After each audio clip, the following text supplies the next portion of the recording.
أعوذ بالله من الشيطان الرجيم. بسم الله الرحمن الرحيم. هل أتى على الإنسان حين من الدهر لم يكن شيئا مذكورا إنا خلقنا الإنسان من نطفة أمشاج نبتليه فجعلناه سميعا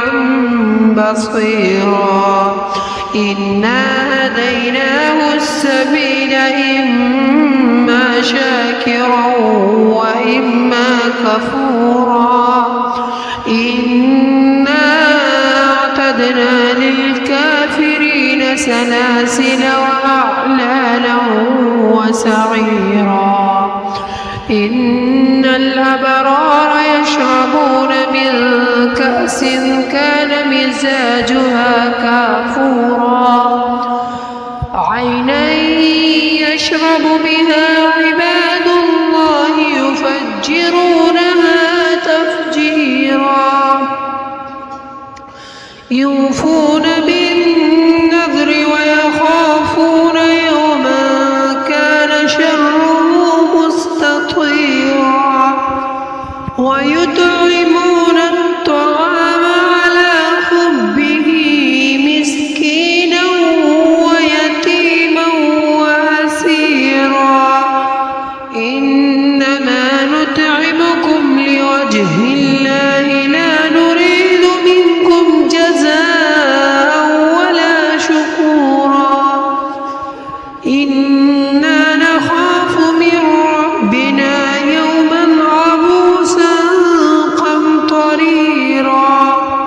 فوقاهم الله شر ذلك اليوم ولقاهم نظرة وسرورا وجزاهم بما صبروا جنة وحريرا متكئين فيها على الأرائك لا يرون فيها شمسا ولا زمهريرا ودانية عليهم ظلالها وذللت قطوفها تظليلا ويطاف عليهم بآنية من فضة وأكواب كانت قواريرا من فضة قدروها تقديرا ويسقون فيها كأسا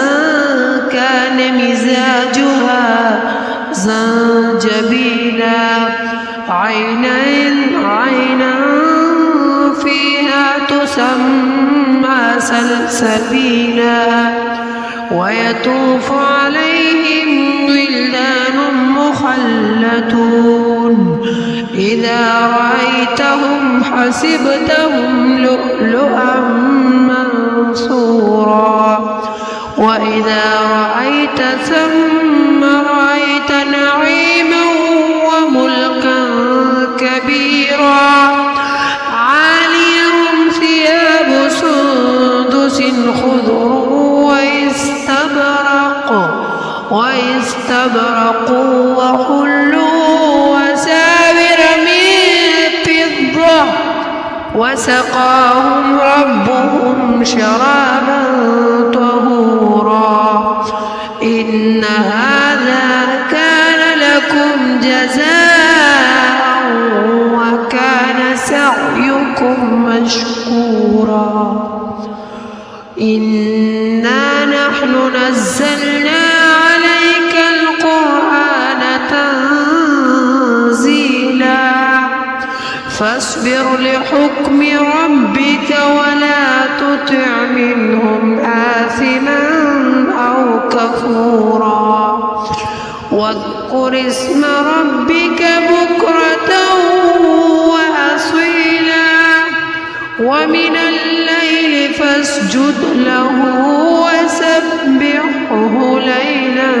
طويلا إن هؤلاء